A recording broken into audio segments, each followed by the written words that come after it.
Goku. और वहीं दूसरे तरफ कैरेक्टर्स है Jinwoo, Ichigo, Gojo, Naruto, Anos, Saitama. और मैं बता दूं कि यह पार्ट 1 है जिसमें इतने कैरेक्टर्स हैं। ऐसे ही नेक्स्ट पार्ट में और भी पावरफुल कैरेक्टर्स आएंगे जो कि गोकू से फाइट करेंगे, जिसे देखकर आपको मजा ही आ जाएगा। वैसे आप नेक्स्ट पार्ट के लिए कैरेक्टर्स सजेस्ट कर सकते हैं। बैटल स्टार्ट हम इन कैरेक्टर्स के पावर एंड एबिलिटीज को जान लेते हैं। सबसे पहले है गोजो सातोरू। गोजो सातोरू के पास लिमिटलेस टेक्निक्स है जिससे यह स्पेस तक को मैनिपुलेट कर सकता है। गोजो के पास ब्लू, रेड, पर्पल जैसे बहुत सारे कर्स्ड टेक्निक्स हैं। इसके अलावा इसके पास 6 आइज है और साथ ही इसका गेम चेंजर टेक्निक इसका डोमेन एक्सपेंशन है, जिससे यह अपने अपोनेंट को एक इन्फिनिटी वॉइड में ले जाता है जहां पर सिर्फ इसका कंट्रोल होता है। अब जिनवू के पावर एंड एबिलिटीज को भी जान लेते हैं। जिनवू का बेसिक एबिलिटीज एबिलिटी है, साथ ही इसके पास शैडो एक्सटेंशन का भी पावर है, जिससे यह किसी भी अपोनेंट को खत्म करके उसे शैडो में चेंज करके अपनी शैडो आर्मी बना सकता है। इसके अलावा यह रियलिटी को मैनिपुलेट कर सकता है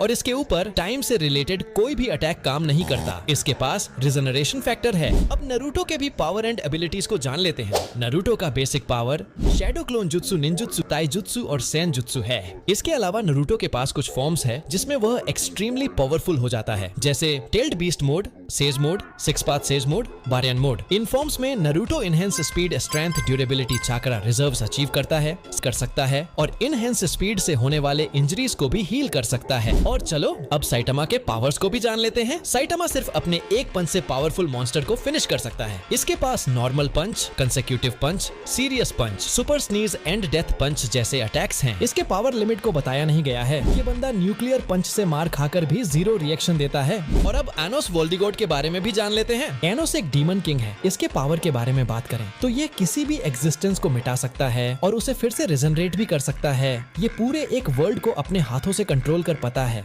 ये अपने हार्ट बीट से आगे वाले की नस्ल फाड़ देता है और इसके पास डिस्ट्रक्टिव आइज भी है, जिससे यह किसी भी चीज को डिस्ट्रॉय कर सकता है। इसके अलावा इसके पास बहुत सारे मैजिकल पावर्स है और इसके पास एक पावरफुल स्वॉर्ड वनुस नोआ है, जिससे ये एग्जिस्टेंस को फिनिश कर देता है। और चलो अब आखिरी कैरेक्टर इचिगो के बारे में भी जान लेते हैं। इचिगो का अगर बेसिक एबिलिटीज के बारे में बात करें तो इसके पास सुपर ह्यूमन स्ट्रेंथ, स्पीड और ड्यूरेबिलिटी है। साथ ही यह फाइट में स्वॉर्ड का यूज करता है। इसके पास गेत्सुगा तेनशो, शिंकाई, बांकाई जैसे अटैक्स है। साथ ही इसके पास पावरफुल फॉर्म्स भी है, जैसे Bankai form, hollowfication form, Vasto Lorde form, final Getsuga Tensho form. और चलो अब दूसरे तरफ से गोकू के बारे में भी जान लेते हैं। गोकू के पास immense strength, speed, durability, spirit bomb, Kamehameha जैसे अटैक्स और साथ ही बहुत सारे पावरफुल फॉर्म जैसे कि super Saiyan form, super Saiyan god form, super Saiyan blue, ultra instinct है। इसी के साथ हमने सभी कैरेक्टर्स के पावर एंड एबिलिटी